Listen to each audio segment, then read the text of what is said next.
Would you feel like you were misled by that trailer? Like, no, you just felt like you bought two entertainment products, right? One was free, that was awesome. The other one you had to pay for, that was less awesome. But, for me, it was more like, I want to buy this game so that these people make more trailers.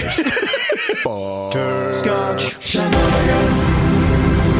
Hey, everybody. Welcome to episode 108 of Coffee with Butterscotch, the game dev comedy podcast of Butterscotch Shenanigans. I'm Seth, and I'm the games programmer. I'm Adam, and I'm the noble cross-site scripter. I'm Sam, and who knows? You're salmon. You were just eating some salmon jerky. Salmon jerky. Did you know that you can turn fish into jerky? I thought this was just like a beef-related situation. No, it's just in all the things. Now, if you just make something dry enough, it becomes jerky. Did you know that Death Valley is just one giant piece of jerky? Did you know that? I feel like you can tell the moral compass of a civilization is shifting the more things they allow to be called jerky. The more things they turn into jerky. Yeah. You know, that's when you know the fabric of society is really tearing apart. But it's just the inevitable consequence of global warming. It is, because everything is so hot. Just get dry. Becomes jerky. Also of watering your lawn. Yeah. Oh, also, today is July 25th, 2017. Before we actually get started, we are going to be swearing. So if you don't like, that kind of stuff, or if you're a baby, get out. Unfortunately, Ellie has some extra work to do because to go back and insert some swears into that couple minutes that we had before the warning. We do. And then we have to move the warning before the swears. It's very complicated. You guys don't even know how much time goes into editing this podcast. It's like going back in Neither time. Neither do we because we don't edit it. So it's so thanks Fat Bart for taking that off our hands. We assume it's a nightmare. All right, so listen. What? Some things happened this past week. Two things of note. All right. So last week we were working on artificial intelligence for our strategy game. And this sort of rapidly turned into a combinatorial explosion problem. Okay. So you can play cards in this game and you can throw a sort of like a hammer object and you have 5 cards to choose from. And the problem we kept running into is the AI was so dumb and it just kept doing the wrong things. Right. I mean, what was the AI doing? It was playing cards that it didn't make sense to play. It was wasting them. What did you tell it to do, I guess is what I'm getting at. Like, what was the rule that it lived by? The AI would look at sort of a fairly sort of static set of priorities attached to each card. And then just depending on what cards it had, it would play that card. The problem is the gameplay is dynamic, right?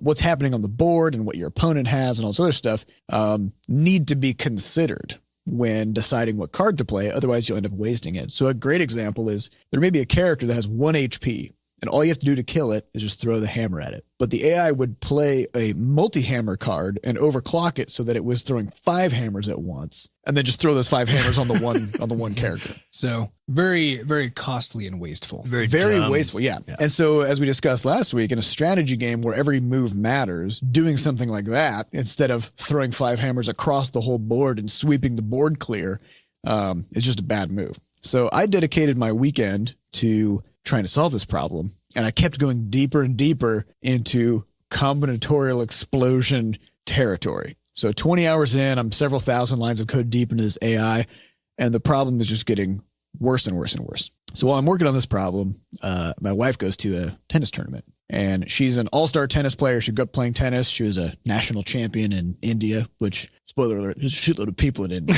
So if you're pretty good, if you're at the top level out of that many people, you're at least pretty good. And so she's been playing tennis here in St. Louis. And over the past year, she's gotten a little bit sort of like, she's got some like psychological turbulence about her tennis game. And she's just been having a really hard time enjoying it and kind of coming home upset about her performance and all this stuff. And it all comes kind of down to the stress that she's been under of feeling like she's supposed to be one of the best players around. And then sort of applying that pressure to herself when it comes to being so focused on winning. Right. And so we had the conversation before she went to a tournament on Saturday. And she finally said, you know what? I don't care about winning. I'm not going to focus on the outcome. I'm just going to hit each shot.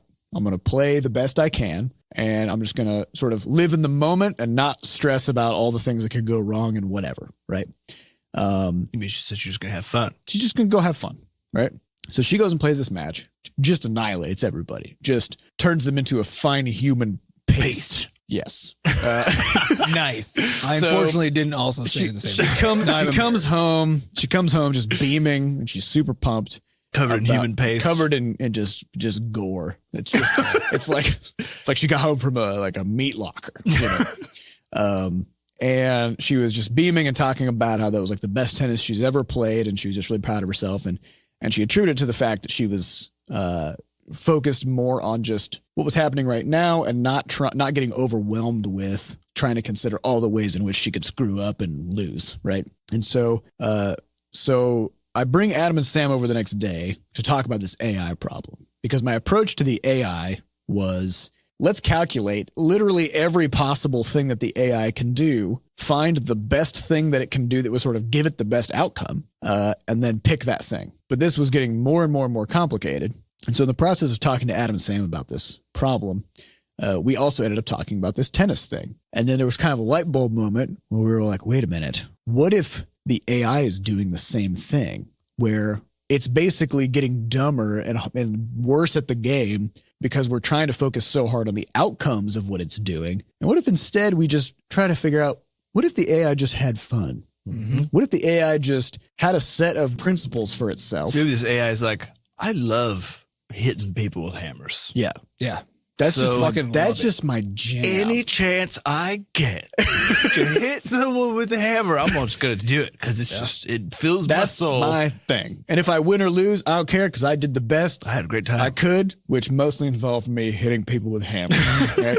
The idea is that this is how we all play video games too, right? And we were talking about how you pick a route. Yeah, you right? pick a thing that you actually want to get out of it. So if you are me and terrible at basically every game because you don't put in enough time to not be, then you choose some other thing that is your goal, right? So maybe it's explore the entirety of the world that you're inside of, right? Yeah. Or you start playing Skyrim and you go, I'm never going to use a weapon. Yep. I'm going to punch everything, right? Even though that's probably one of the least effective strategies, especially when it comes to fighting dragons. It is very fun, but it makes it interesting. Yeah, exactly. Yeah. And so now you didn't win any more or less than somebody else who also completed the game, and you made it way harder for yourself. Yeah, but what you did is you set a new goal that just for you was interesting for some reason, mm-hmm. and that's what made the thing be fun. So what if AI just did the same thing? Yeah. So and the idea may be like, what if you're going to play against these different characters in the game and stuff, and they all have different sort of things that they like and different ways that they approach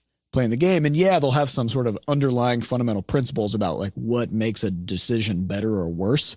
So we'll try to keep them from doing really stupid we'll stop things. them from doing just idiotic stuff that no one would actually do. So the rules, the two rules will be, don't be an idiot, but also have a good time. It's good. That's good life. Intelligence life. That's stuff. Just how you make an AI. Yeah. So and an eye. Yep. Yep. Yeah. So that's where we're at with game stuff. And then we have one other really important news item, which is it. So Sam went to the dentist last week. Yeah. So I haven't been since I think 2015, which, spoiler alert, you should go every year at least. Especially if you've had chemo. Especially if you've had a lot of chemo. I believe the dentist says every 6 months. Of course they say that. They get paid every time. Yeah, so there's just part of the dentist industrial company. Yeah. It's a conspiracy theory. So I finally went back to the dentist, and they did I have one of my back molars, which has a filling on it. So that means that they carved out a piece of it. As opposed to your front molars, which are weird. But they carved out a piece of it at some Sam's point. Sam's front molars are very weird. Yeah. And they just put like a little bit of like cement basically in there to fill it up. So they had a wheelbarrow and they were mixing concrete. It was very uncomfortable. Just slapped it on there and troweled it. Yep. Troweled it right up in your face. And so I've been having a little bit of sensitivity in that one tooth, which usually means that something with that is, cracked or broken or whatever. So they did an x-ray and they find, lo and behold, there's what's called a void in my tooth. A space void. Yes. Mm-hmm. Or just a space, I guess. Just a space, yeah. So, but they saw that it was actually still there even on the x-rays they had from like 2 years ago. When the last time I went to the dentist. So it was nothing new, but the dentist was like, it might just be the case that like something finally got in there, essentially. And now it's sort of making your tooth kind of hurt. There. So I said, do you guys have time? Can we just get this done right now? Because I got time because we have Fridays off. So they said yes. So they threw me in the other room. And then started, which I didn't realize it was going to require, but they were like, all right, we're going to numb you up. And any of you who had dental work done, that if you get numbed up, it just like your face is going to be kind of weird. Doesn't work super great. If you have that situation where like you kind of forget about it, you try to drink out of a straw and the liquid just like shoots all over the place, Mm-hmm. So, or the straw is just like poked into your cheek. And you're like, I'm pretty sure that's in my And mouth. it turns out you're actually just drinking your own cheek juice. Yeah, it's real gross.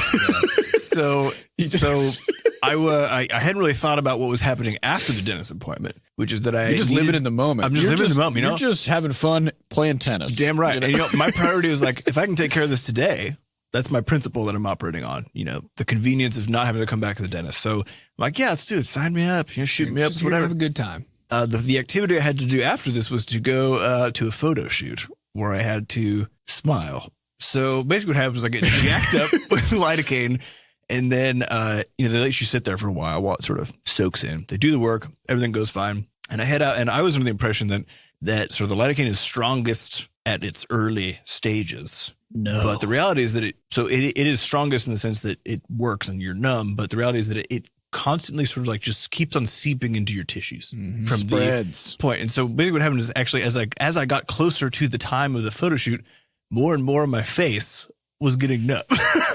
Just on one side. So again, you forgot the golden rule of being an AI, which is don't be an idiot.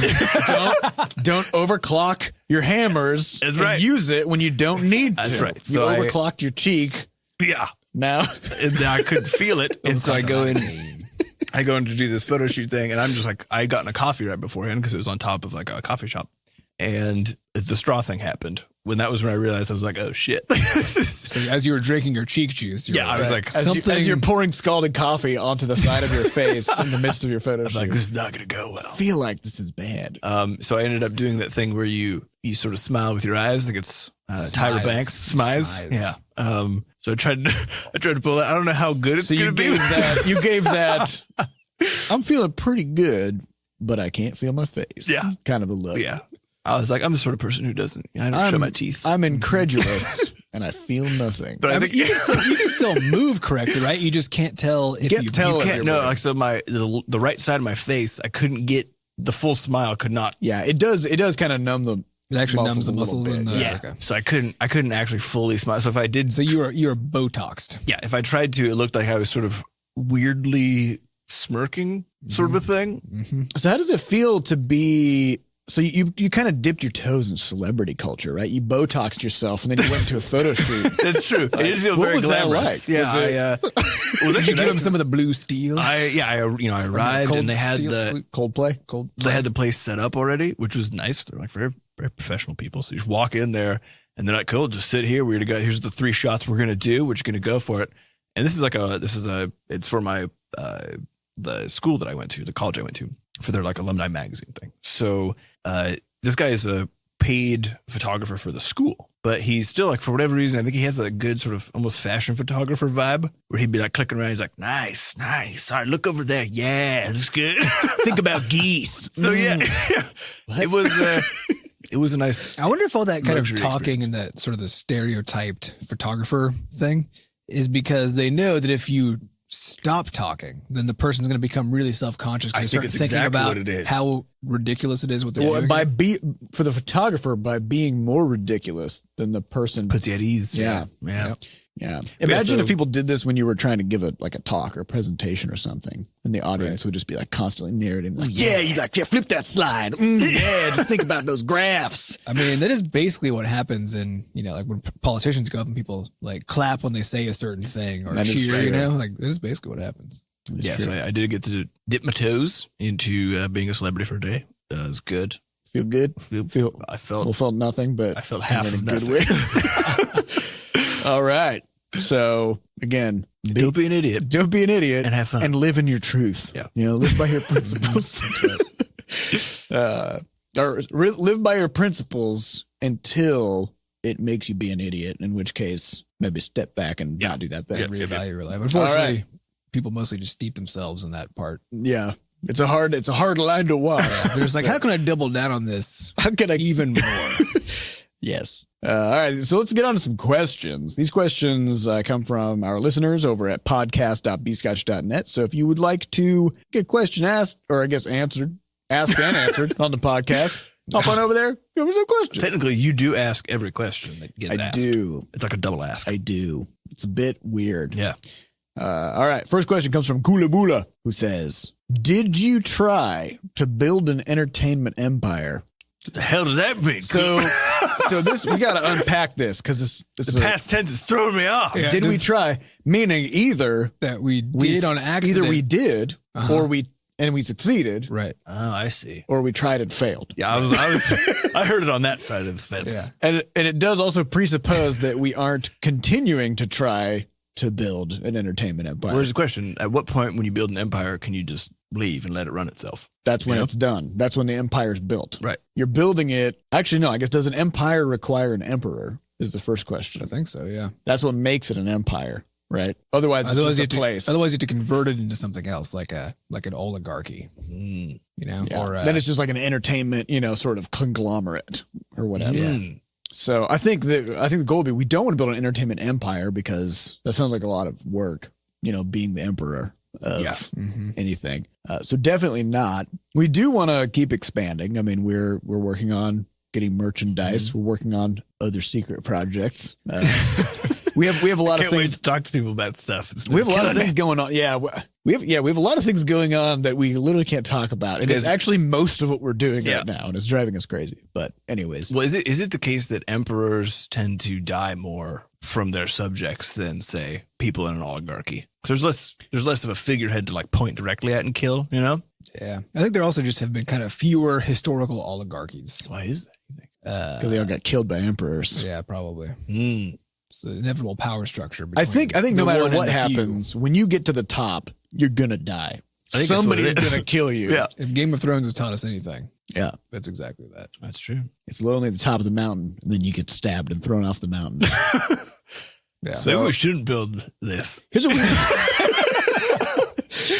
What are we doing? there's that podcast, How We Built This. This is more like how we thought about building it and then realized we didn't want to get stabbed in the back and thrown off the mountain. So we stopped.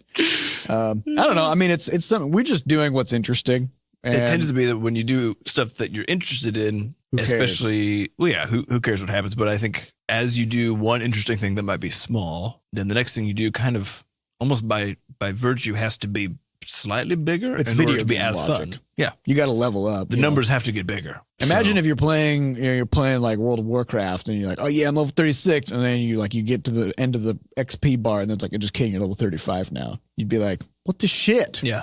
I need to grow. I need to grow. I need to become bigger number person. Mm-hmm. That's all we're trying to do. We're just trying to level up. Yeah, All right. we're just playing an RPG. So wherever that goes, who knows? Who knows? But again, just back to the tennis analogy. The outcome is not the important part. The important part is the process. So if on the day to day, if we're trying to do things right and trying to learn from our mistakes and take Have fun. new and interesting opportunities and have fun, just doing cool stuff, then maybe we'll end up with an entertainment Yeah. empire. I mean, I think we got that part down. We talked about in the past how a lot of times as we get closer to, say, like the launch of a product, or once we sort of find something kind of magical about a thing that we're doing, the internal mantra very rapidly actually just becomes, don't fuck it up. Yeah. Right. So it's now we're having a good time. Just do your best. We're living our truth. Just don't throw your hammer at the wrong buddy. Don't numb your face and go to a photo shoot. Yep. Just think one step Just out. get your Just shit one- together, just think Sam. Yeah. Just think one step ahead, and you'll be a good spot. So, all right, next question comes from Darth Ewok 99. On a previous episode, you talked about building a trebuchet. Have you guys built any other cool things not involving game development? So I think importantly, this for some reason assumes that building a trebuchet is not related to game development, which turns out everything. Everything is. Everything is everything. If you're doing things right, everything is related to everything because you can see it. Because you can. Matrix. Adam built a trebuchet in high school Mm-hmm. as a senior project, Yeah. which through the powers of persuasion Mm-hmm. convinced one of his teachers that he needed to do we had trimesters. We didn't have semesters in our high school because it had to line up with sports because sports is the most important thing. Yeah. So we had trimesters. So for the final trimester of Adam's senior year, he convinced one of his teachers that the most important thing for him at that point in his life as an 18-year-old guy was to learn about medieval siege weapons. And build one. Onagers and trebuchets Yeah. and ballistas and all that good stuff. And he worked at a hardware store. So he had the employee discount to get lumber and whatever else to build this. Yep. And we had a weight set in our basement. And so I also had a source of 200 pounds of counterweight. Right. Which is not easy to come by 200 pounds of compact weight, unless you actually have those like plates and stuff. Or you just go get some concrete because it's pretty heavy stuff. That's where you pour concrete in a bucket or something. Yeah. Put it in your teeth and then put it on the. Yeah, so Adam built this trebuchet. We flung coconuts out of it. This reminds me of one of those like speech level 100 sort of situations where you convince a high school teacher to sponsor your credit for building a large piece of siege weaponry, which could easily have killed any one of us who were operating it. When that thing swung. It was very cool. It had very violent. It had a sharp nail sticking out of the. So like it's like it's this long shaft, and then it has a spike on the end of it that you would then loop the sling around, right? Like if you were standing in the wrong spot and that thing whipped up, it would eviscerate a person. Yeah, I mean it wouldn't feel great. It would not feel great. Yeah, unless you were numbed because you just got back from the dentist. You so notice. What else did we build? I mean, we also built spud guns. We did a lot. We built spud guns. We almost blew Mom's leg off with the spud gun. We built a lot of. Not because we shot her. I want to clarify. We were aiming at Mom with the spud gun. The back of the spud gun exploded and shot We off. shot her with the back of the spud gun. We built lots of explosives. So we would go to Walmart and you could buy rocket engines there. So you buy like a C6, I think C6. Is that what the size Fs. is? They're They're Fs. now. No, Fs. No, those are the huge ones. solid. Oh, Those are yeah. that black solid stuff. Right. Yes, C was the biggest one. We would go buy a bunch of rocket engines and you take them home and then you just like take a screwdriver and just like poke it a bunch and get the black powder out of there. Yep. And then put it into a sealed object. Now, obviously, you shouldn't do any of these things that we're talking about. But it is very fun. But to be clear, which you won't. You absolutely won't do and not. should not do it. We don't And probably these days, like this was back when This was in the 90s. this was in the 90s. You could do anything. You 90 kids. You know what we're talking about. You kids now, you'd probably be thrown in jail immediately. So definitely don't do any of this. Kids were tougher back then. If kids these days, they just die. Yeah. Yes, but we grew up. I mean, we grew up in the middle of Iowa. I mean, the middle of Iowa, several miles outside of a very small town. So even when we go to town, there's nobody around. But then outside of town, there's really nobody around. So you could shoot off a bottle rocket. You could make a potato gun. You could make a trebuchet. You could take like a whole pack of bottle rockets, grind up all of their explosive powder, put it in a box, and then explode that. Yep. Yeah, that was also which are things that we somehow survived. Or you could take a pack of 144 little bottle rockets, because that's what size they come in, throw it into a bonfire, and then run in circles around it trying to dodge. Which we did not do. Definitely didn't do. Totally didn't do that. Also recommend you don't do it either. Oddly specific dream. There. Yep. Adam also built. I don't know why you were always building very dangerous things. Just like to live dangerously. Again, at the end of his senior year, built a bonfire that was so huge. Oh, that was a good bonfire. We had to call the fire department. We let them know. We told them. They came anyway. They came anyways because it was visible from town, which was 6 miles away.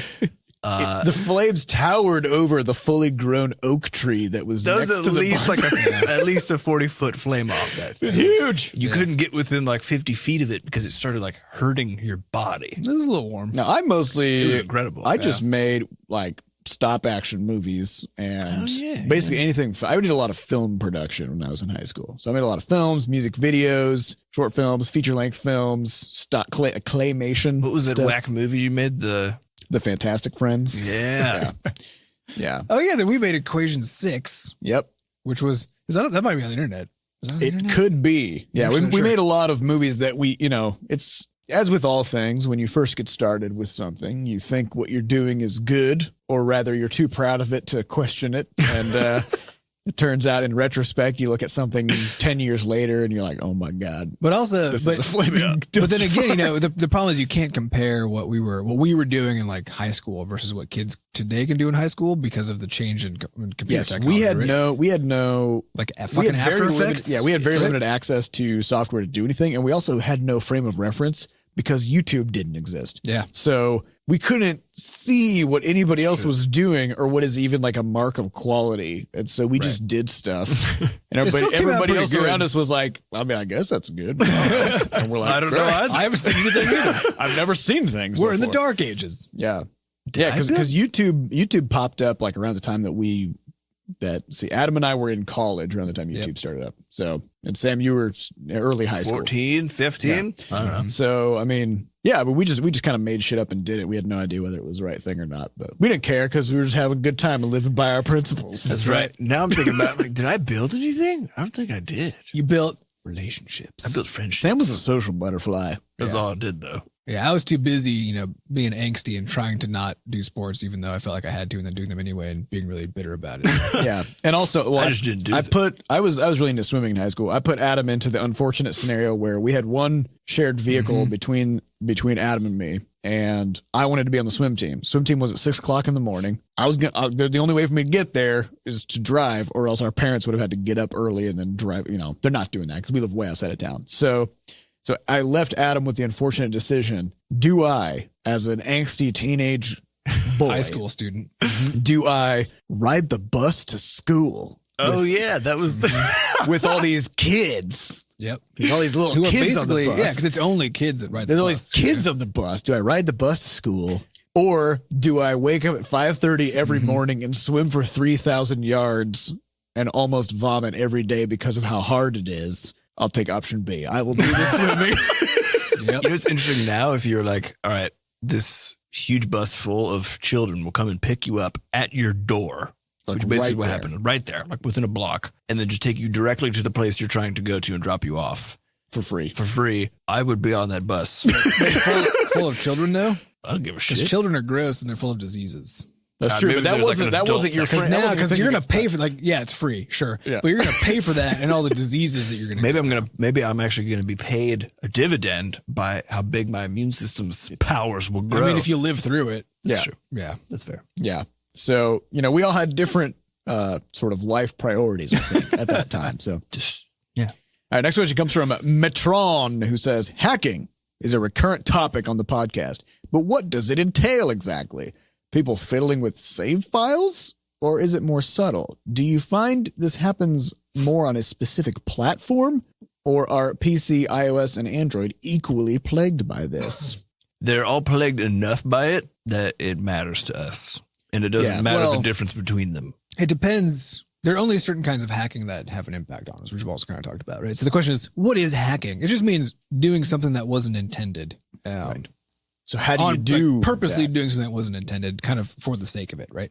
So the way that the hacking often works is while the game is running, most of what you're seeing exists in your device's RAM. So all the In data, its memory. yeah, in the device's active memory, and so all the stuff that you're seeing happening is actually it's stored somewhere, and it's really fast because it's in RAM, and so your device is constantly like storing variables and storing images and stuff and retrieving them really, really fast. And so what a lot of these hackers will do is a hacker who's On actually PC in particular. yeah, on PCs especially, is a sophisticated person who knows how these things work will figure out what the game is doing in RAM, and then they'll write a program that basically freezes the game and combs through all the data that the game has dumped into RAM, and then they'll try to change stuff like in real time.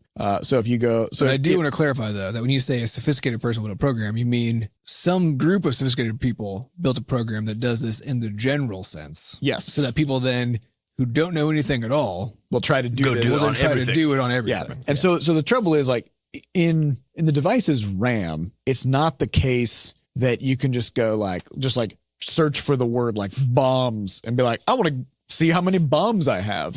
It's literally just a pile of gibberish. bunch It's of numbers. just an incomprehensible set of numbers. You don't know how they're separated or what they mean, right?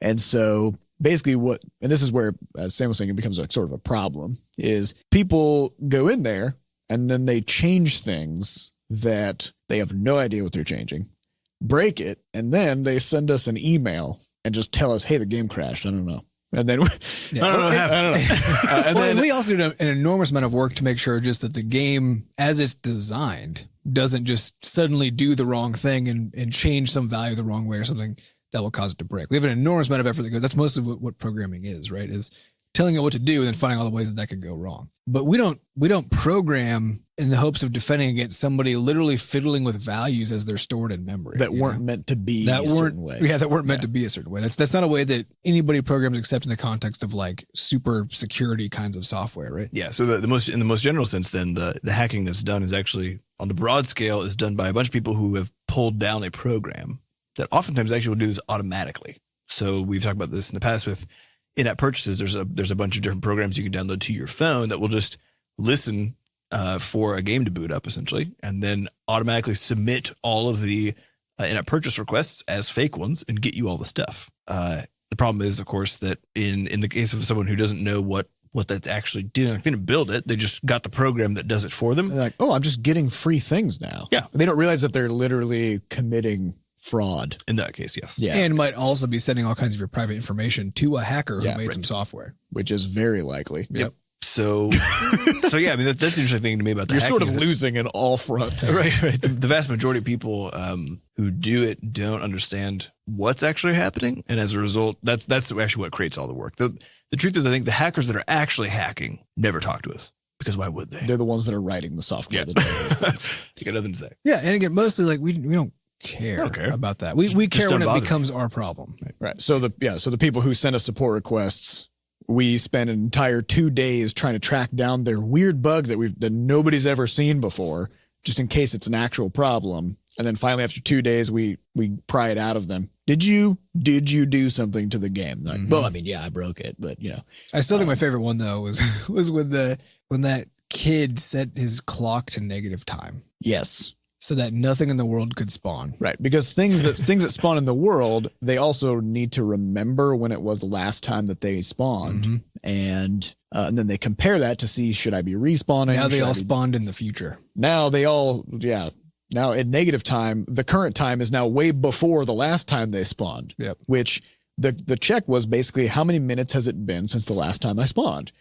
And if it's greater than 20, then do whatever, right? But if it's negative 3,000, that is definitely not greater than 20, right? So they would chop down stuff and it would literally never come back because it's negative time now. Yep. So animals wouldn't spawn. Nothing spawns. Yeah. It was what a creepy thing. Man, I really hope everybody always talks about our universe being a simulated thing. Hopefully nobody says the clock. Yeah, I'm like, man, there could be you could really easily just break everything with one variable change. Yep. All right. So next question comes from Peeb Nuts. 1, 2, 3. It's like peanuts, but there's a B in the middle. Peeb Nuts. 1, 2, 3. Hi, Shenanigans. I would like to hear your thoughts on game trailers. What is the purpose of a trailer? How does one maximize its effect? I have a personal gripe about trailers that aren't related to the game experience. Most trailers. Discuss. Well, so here is the trouble. I think you have to understand that a studio or a marketer or whatever else is put under, which is that a game is a thing that you can only understand once you have actually experienced it in terms of playing it. So the problem with trailers is that unlike a movie, which is the trailer is in the medium of the movie, trailers by themselves are essentially actually completely different. It'd be like making a trailer for a book. It's a similar sort of thing. Like it's not really the appropriate medium by which for you to experience the thing itself. So in this regard, it's actually not a good idea to be mad about trailers that don't have anything to do with the play experience, because none of them have anything to do with the play experience. Even if all they're showing is gameplay, they're still showing lies. You actually have no concept of what the game is like to play. Because I'm sure you've had this before where you pick up a game that you're really excited about because you saw the trailer and it's like awesome. And you play it and maybe you play it for like 10 minutes and then you sort of understand what it actually is. And then you're done. Or the inverse happens where you see a trailer, you're like, I'm not interested in that. And then sometime later, one of your friends says, oh, you should really try Crashlands, for example. It's not a shitty crafting game like all the other ones, and you play it and you're like, oh, this is actually something I enjoy, but I couldn't figure that out by the trailer,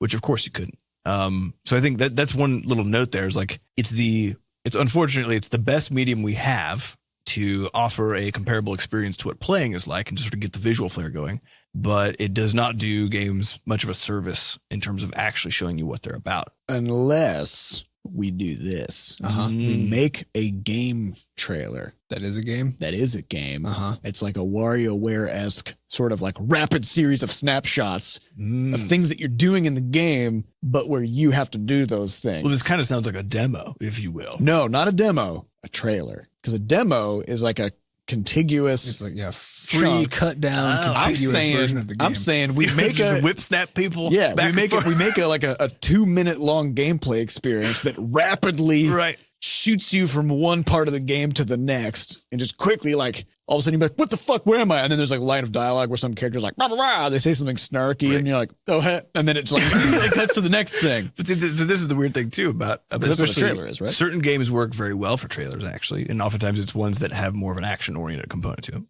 because you can at least see what's happening there. But if someone, like, you can't do, in the case of a trailer where you're trying to get across the fact that there's like a grand narrative at play, there is no way to effectively do that while also like maintaining someone's attention and also showing all the other game systems. Because what ends up, in the case of Crashlands, like, we have to cut between action sequences, and then basically all we did was goofy dialogue was the only stuff we chose, because we knew that we could say that there's a really good story, which is all we did, but there's no way for us to show you in like 30 seconds alongside everything else. We can't show you a 60,000 word. Exactly. So we have to 40-hour story. So I think the whole purpose of a trailer is, unfortunately, I think this is the thing to understand, is actually just to get you very, very excited about being able to play the game.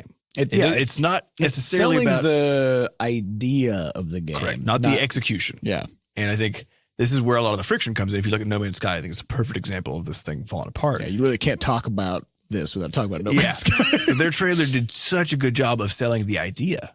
Absolutely, like a phenomenal job of doing it, but did not obviously clue most people into the actual execution of the thing, because it can't, because it's a trailer. Well, and I think also there's an important problem there, which is sometimes the trailer can say so little that, or can hint at things enough, but not explicitly say things, where it leads to a lot of speculation, which is what happened in their case. Right. And then instead of, as the developer, now the responsibility is on you to make sure that you do things to make it clear what is actually happening in the game. Right? So I think in the case of a game, as far as the speculation aspect goes, like, you do actually want to seed some of that into the trailer, but oftentimes you want to do it about things that are not the game. So the narrative, for example, leaving sort of like having some cliffhangery stuff, wrapping the overall mechanical production of the trailer is a really nice way to get people excited and then sort of hanging. But on the narrative, they don't know what's going to happen in the narrative, but they have an idea of how the game plays. I think a good way to do is to say, you won't believe what happens next. Just like have that line of dialogue. It's perfect. Right? That's like my favorite. Fade to one. Black. Perfect. Because then, you know, somebody's going to have to click on that. NPCs hate him. Yeah. He won the game with this one weird trick. Yeah. So I think the reality is that trailers are their explicit purpose is and should be to sell the idea of the game, because they cannot sell the execution. That means occasionally, especially if you have unscrupulous people, you'll have the mismatch between the idea and the implementation or the execution at the end of the day. But hey, that's what happens. Yeah. But trailers are important. Oh, they're incredibly important. It's very hard to figure out how the hell you're supposed to wrap all these things in for all the reasons we discussed. But but I do think, so there's a trailer talking about where we're talking about gameplay and how hard it is to kind of show what it's going to feel like and stuff. But there's a question of the value of a cinematic trailer. So I personally fucking hate cinematic trailers, even though I might like probably them for the reason that Pete's for exactly that reason, right? I mean, actually, I like them as an entity because they're often very cool and, you know, have good production value and stuff. But as a thing to learn about the game, I know like there's just no possible comparison between the sense of this, you know, a sweeping, you know, theater experience that you get in these cinematic trailers and what the game is going to feel like. There can't be a relationship actually between those two things. And so I just find them very frustrating, because when that's what I'm being shown, it's the same kind of thing. It's like, I want to know what it's going to feel like to play the game. That's what my hope is. So I'm okay with cinematic trailers, provided that's not the only content available. Yeah. But right. Sure. So, cause I want to know, to me, a cinematic trailer does one important thing, which is it conveys the style of storytelling that you're going to be getting in the game. So like Blizzard is famous for their unbelievably badass cinematics and cutscenes and stuff. And so you kind of get a sense of just like the the level of polish and stuff that they're going to throw into I do think there's everything. We've talked a bit before about the concept of the god of the gutters, which is basically providing people enough information and then leaving blanks in the appropriate places that they fill it in with all the work that you didn't want to do. So in the case of a cinematic trailer, that's I think one of the interesting things is that you can essentially show people how you envision them feeling in the game. And if you get them to watch that first and then go into the game, they're going to have a different experience. Yeah, I feel like they're filling it in for you. If you want to see a great example of this, go onto YouTube and look up the original World of Warcraft opening cinematic. Basically, what they do is they show you all the different races, like in their fully realized, beautiful 3D environments and stuff, being all majestic and shit, like doing whatever they're doing.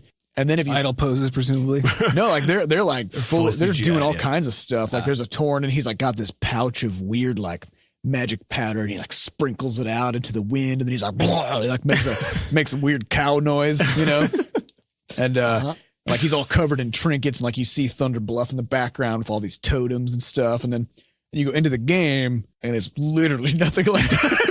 It's like vanilla WoW graphics. We're talking 2004 level. I guess the game started production in like 2000. Yeah. So like, the thing is you pull that through. Yeah. And so when I came in there, I'm like, oh my God. And when I saw Thunder Bluff on the horizon, even though it was clearly a sort of a very down-resed version of what I saw in the cinematic, I was just like, shit, like that's the place where that cow dude was sprinkling magic fairy dust off the cliff, you know? This is incredible. But here's a question. So now if you're talking, vanilla World of Warcraft, right? So yeah, I think roughly 3,000 years ago is when that came out, right? Yep. So you knew when you were buying that game, you've seen computer games before. You know what to expect when it comes to computer generated graphics. But the thing is, in like that era, yeah, right? but the graphics were still amazing for their time, right? Yeah, so, no, absolutely.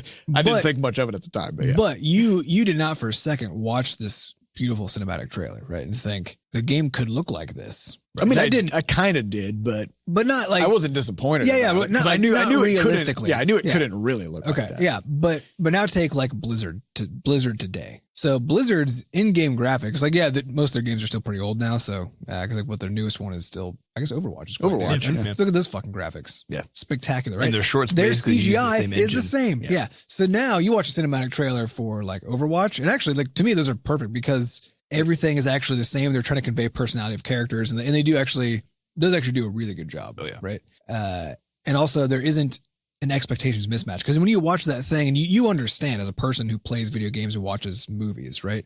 You understand that you are watching CGI, right? And you are watching a movie experience. And then when you go play the game, actually in the case of like Overwatch, you get to be really pumped about just how fucking well close it is that they got.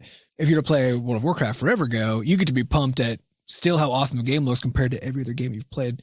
And when you watch the trailer, you didn't honestly expect it to look like that, right? Right. But now you look at all the games in between these, right? And now it starts to get a little messy because with modern tech, we have the ability to do fucking amazing things in CGI and in games. And in fact, that tech is basically the same now. And so, you can kind of, if you see a super amazing cinematic trailer, you actually kind of have a right to expect the game to look like that. It's no longer that unreasonable.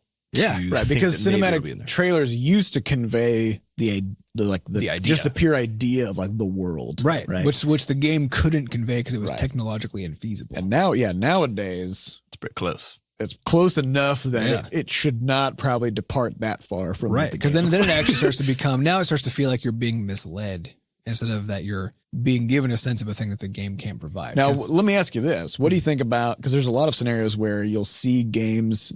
This happens every E3. Mm-hmm. Games get demoed on stage at E3 for things like the PlayStation, which is a fixed piece of hardware. Yeah. Right. And they'll show like a gameplay trailer of it. And it's clearly beautiful. There's these amazing graphics and stuff. And then what actually lands on the device at the end of the day is a highly down-resed version of that thing because it turns out that video came from a high-end production PC that they were like rendering the gameplay onto, right? Right.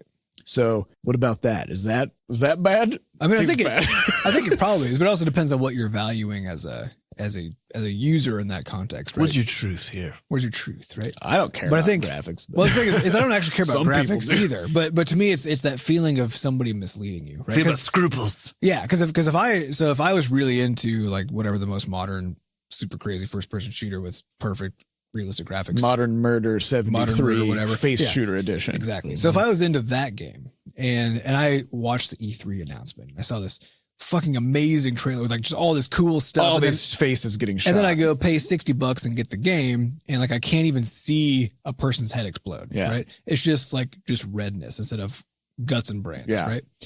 Like I'm gonna feel like I was intentionally misled. Yeah. You know? And Well, so that's the interesting line you have to it strike. doesn't actually matter. Like I don't actually care that I'm not seeing brains, right? But I do care that I feel like somebody tried to mislead me. Yeah. So had the game looked like that originally, Yeah. it's fine because it doesn't actually change much. Right. Well, I actually just watched. So there's a game coming out, I think called Metronomicon, which is like it's a RPG / almost like a DDR game. So your characters are lined up and you do the DDR dance with your character to make them like do stuff, and it's all bouncy and fun. And they just put a trailer out today, which was it's a live action trailer. Which I don't know, like there's been a few more of these recently, so I don't know what the deal is. But ever since What was that that game, It might be part of this problem because Strafe did. yeah, because of the fact that now people can't tell whether your cinematic trailer is gameplay or not. Now you have to be like, look, it's definitely not gameplay. These are real people, right? This is now real life. So, well, what they did though is it's basically like it's a live action version of it's someone playing the game, and then things get more and more ridiculous as time goes on, where the characters end up coming out of the game and like trying to suck them in, or like in the example, if you want to see an example of just a ridiculous trailer that is by itself a crowning piece of entertainment, is the Strafe gameplay trailer, or not gameplay trailer, but just Strafe game trailer, which got everybody very hyped about the game. The game turned out pretty medium. Medium. I had a lot of problems. but- Medium meaning like 60% on Steam. Yeah. I think. Yeah, They didn't do but that. would you Literally feel like you were misled by that trailer? Like, no, you just felt like you bought two entertainment products, right? One was Right. free, that was awesome. The other one you had to pay for, that was less Medium. awesome. But, For me, it's more like I want to buy this game so that these people make more trailers. yeah. Okay, so now, but let's then circle this back. Yeah. About what's a trailer for, right? What if it's just a way to demonstrate to your audience that you know how to entertain? You know how to make an entertainment product. Yeah. That's And to me what if that's your to me what a thing- cinematic trailer is. Right. Yeah. If your thing clearly stands alone, like as a product, if your trailer does. So if it's a cinematic trailer, that's clearly a cinematic trailer and it's meant to convey the sheer power of your studio, right? And your ability to tell a story and to get me to feel a certain way. If you can do that, then I'm gonna be like, okay, you could probably pull it off in this game, which I clearly know is a different thing. It's a credibility booster. It's a credibility booster. Yeah. So what would you say about something like the Crashlands trailer, which is done under zero budget? Yep. Because we don't have time nor money to do any sort of CGI fanciness. Mm-hmm. So I think it's something like that where we took gameplay but then layered in the entertainment aspect, Right. Such that even if you don't know what you're looking at, you're probably going to be having a pretty good time. Yeah. Where does that strike the balance in terms of, because the thing is, and I think it's the right move because we made an entertainment product first. we did, but we got a few questions from people because they're like, I thought the game was going to be a little more, not in a bad way. They're like, I loved how chilled out it was, but I thought it was going to be But a it little feels more, a lot more actual crazier. And we're like, no, we're not gonna slam on the gas for 40 hours. Like that, you would be exhausted by the time you roll up at the end of the game. For us, it was really a matter of we looked at what basically most game trailers do. We get the comment a lot about the similarities between our trailer and Battle Block Theater Yes. trailer, and it is true that we looked at that trailer and we were like, these guys know how to make a fucking trailer. It's 'Cause purposeful. We were rolling on the floor laughing. One important distinction is our trailer is literally about the game. It's if you actually listen to what we're saying, like, yeah, we're making jokes, but they were listing features of the game, right? So we're talking about how many recipes there are, but we're doing it in a jokey way. And in their trailer, they just made shit up. They're like, it has hilarious. Oculus support for 5 simultaneous Oculuses, Right. whatever. So we took a very different angle on the thing. But it was the case that was a totally unique trailer. We had never seen anything like that before. And most trailers are just gameplay footage with sort of epic music on top. Like we definitely don't want to go That way. there. So for us, I think the trailer was more of displaying like, hey, we're going to be doing things differently than what most game studios do. That was kind of the goal with it, I think. But and with the Battle Block Theater trailer, like when I watched it, that's why I bought the game from watching. Well, actually, no, it was the Battle Block Theater Steam one, trailer yeah. because Yeah, the yeah, original yeah. trailer, again, just gameplay footage with music. on Although top it was of still, I think they still had some No, personality. there I first think it one. was just there none in there? Not just in the first gameplay one. with Oh, shit. music. Yeah, Okay, So- I guess that explains why I didn't buy it until like a year and a half after it came out. right. Yeah. So who knows? I mean, trailers, they're hard. All right. Next question comes from -5 charisma. Hi, Butterscotch crew. Hope your week is going good. I'm curious. When was the moment when you realized that this whole making games for a living thing might just work? First, Have a good one. Right, First, we have to roll to find out if his charisma influenced us enough to answer this question. Well, I mean, obviously not. His mind is 5. That's what I'm saying. But he's got a lot of strength. I think we don't need to become just very I aggressive. think we and had throw this him out. conversation the last time. I know this we guy- did, but we answered it the last time because I guess he had a favorable dice roll, or we decided to let it slide. We need to be- I just want to make sure we're thinking things through and Could not be a- being idiots. Be a Yeah. good DM. We need to make sure that we have our D20s with us for every question we answer, just in case we actually know the charisma of the asker. So and we also don't know if he just has -5 charisma or if he just has a modifier, of Maybe he is -5. a spell. Maybe he just cast -5 charisma on us. So how would you answer this if you had 5 less charisma than you do? I think I would just sit here in silence. Yeah. So you only have 5 charisma? Is that Yeah. Yeah. That's it. You ran out. There's no charisma left. Right. 0. right? Just mute. I think the moment was really the first for me. It was really early, and it wasn't actually that I realized it would work. It was more like I became determined to make it work. Right. Well, like it was once I realized that it was possible for me to physically make a video game just of any quality or size. Then that Low bar to jump yeah, over. it's like I can put things on a screen, and when you push a button, shit happens. Yeah, but the right? difference between that and having no idea is actually enormous. Yeah. It's just you just need it's the lack of context. Yeah. right? You So get for me, just enough then context. it was October 26th, 2010. It's very specific. That was very Yeah, specific. which was the what day. time of day? It was about 8:30 p.m. Nice. Wow. when I activated my Game Maker license, and I put X plus equals 5, and then I saw a weird guy that I drew sliding across the screen, and I was like, Humble beginnings. actually, no, my first game was Dragon Bear Zilla. I remember that. It was a Where good I one. had I made these shitty looking buildings in like MS Paint, and they had two sub images. One was where it was standing, and the other sub image where the building was kind of like half exploded. And then you were this little like ball shaped giant dragon /bear /Godzilla that was flying above the city. You'd hit a button, and then a fireball would come out only at a very specific angle because I didn't know how to aim it. So the fireball would come down at like downward at a 45-degree angle toward the buildings. And when you hit a building, it switched its image to show like it was destroyed. Nice. That was my first. And I was like, okay, well, I guess this is my career now. Time This to make is World of clearly- Warcraft. We're good to go. I think the thing was like 80 by 80 pixels too. It was very top tier. Yeah. Yeah, I think, for all of us, it's probably a similar thing where it's more about seeing that you can do it and then casting yourself forward and saying, If I keep doing if I this, keep doing it, will this go to where I want it to in a reasonable time frame? And the answer is yes. yeah. And Well, the this- answer we was made it yes. maybe. Yeah. This also comes back to, again, it all loops back to what we're talking about at the beginning. So earlier today we were talking about lifting weights, and we were talking about how Adam, you were saying how your metric is whatever I'm lifting, just put 1/3 of that on, and then that's what you're gonna do. I just use Seth's lifting as a reference guide. Right. A handy dandy reference. But here's the important part: if all you cared about was how much weight you were lifting, you wouldn't go back because you're like, shit, I'm only lifting 1/3, right? Yep. But the important part is recognizing the purpose of the thing that you're doing and why you're doing it, and not being hyper fixated on the outcomes, especially early on in the process, right? Because the outcomes at the beginning are garbage. Yeah. You're not going to lift a lot of weight. You're not going to run very fast. You're not still going going to have noodly arms. You're not going to make good games. You're not going to write anything good. Nobody's going to care about anything you're doing. You're gonna make Rightfully shitty so. art. Yep.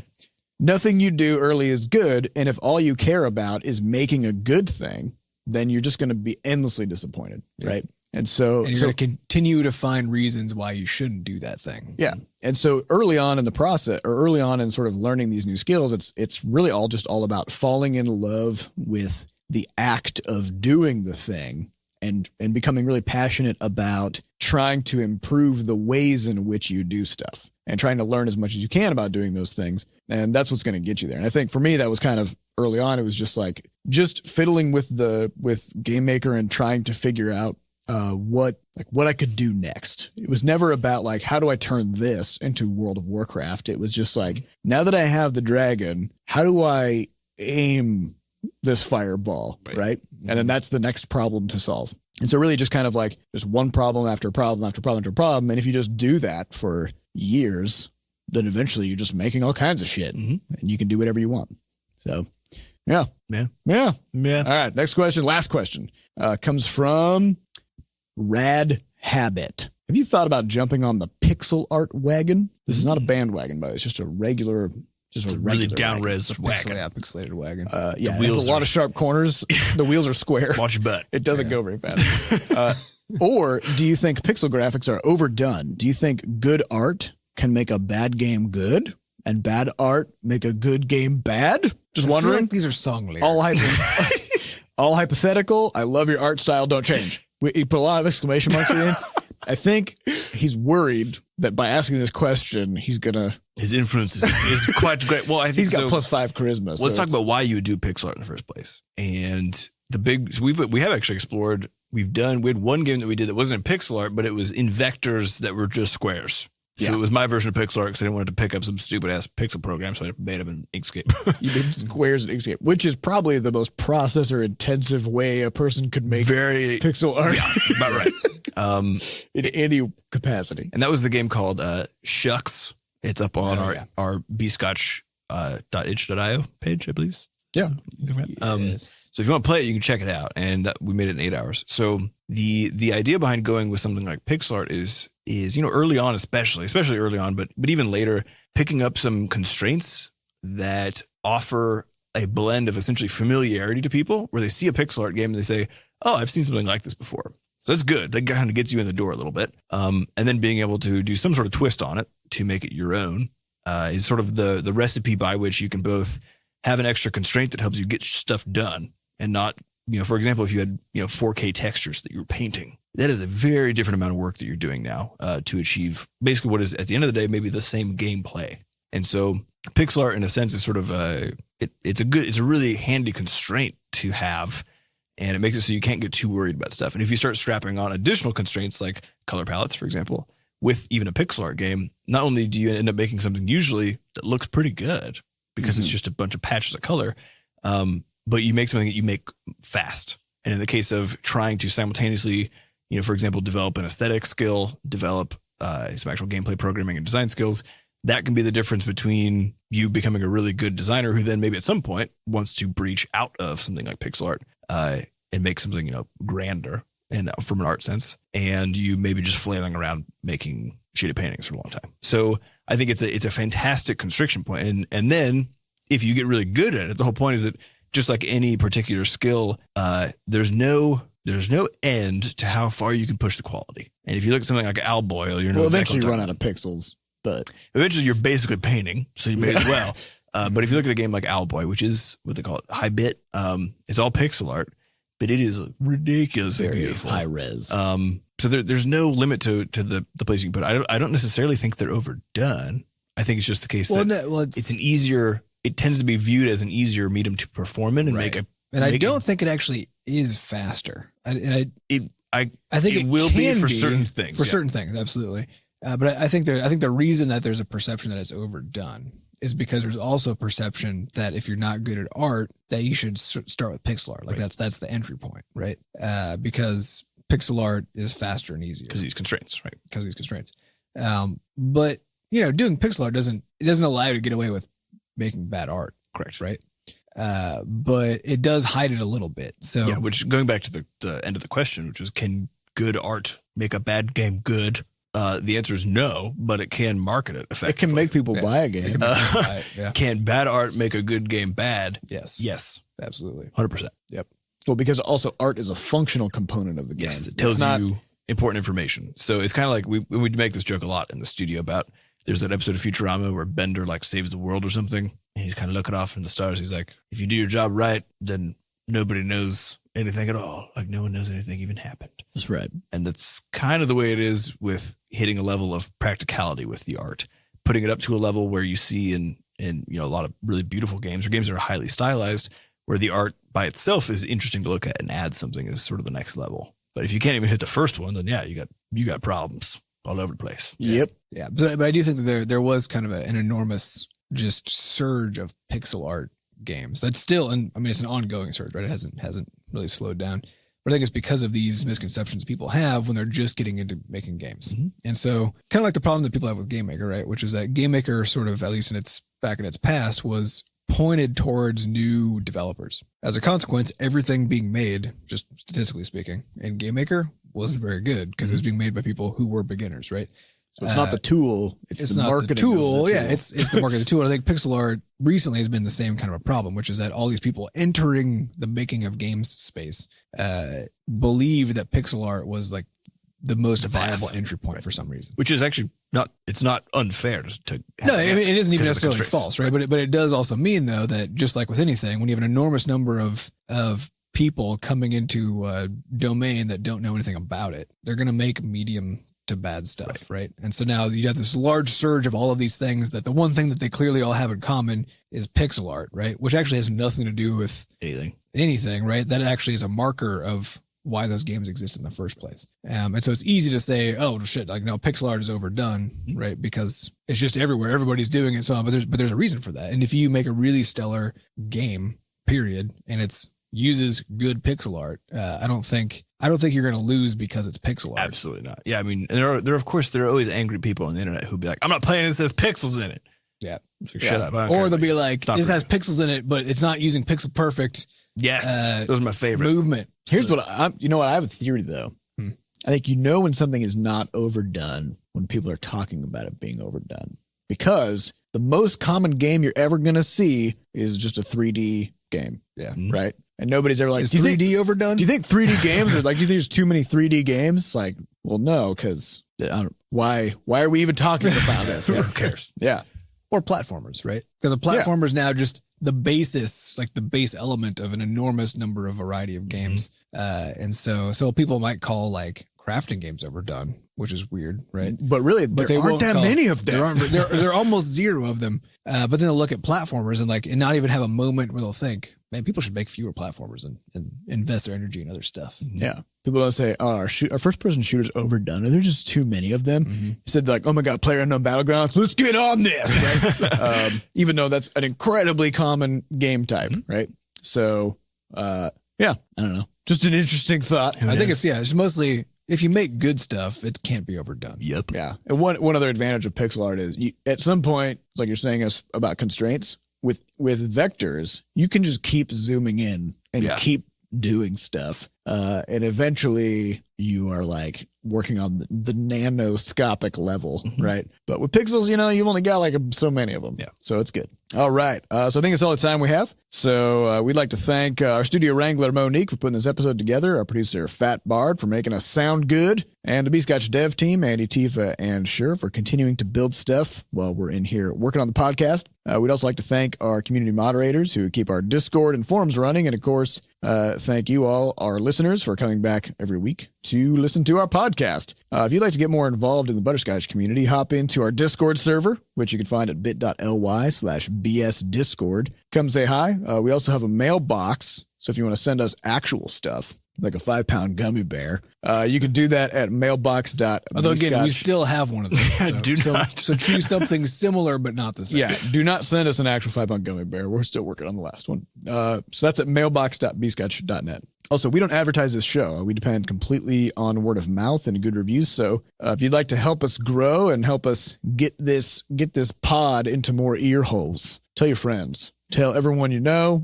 Head over to Apple Podcasts or wherever else you get your podcasts and give us some 5-star reviews. You could also shout it from rooftops, just however you like to broadcast your shout news. at some rooftops. Make sure that you keep it concise though, because people only listen to rooftop shouting for up to 3 minutes. You could also get one of those big Ricola trumpets, and just yell through that. Just kind of gurgle through it. Yeah, that'll work too. It'll get the message across. All right, so thanks everybody for listening, and we'll see you next week.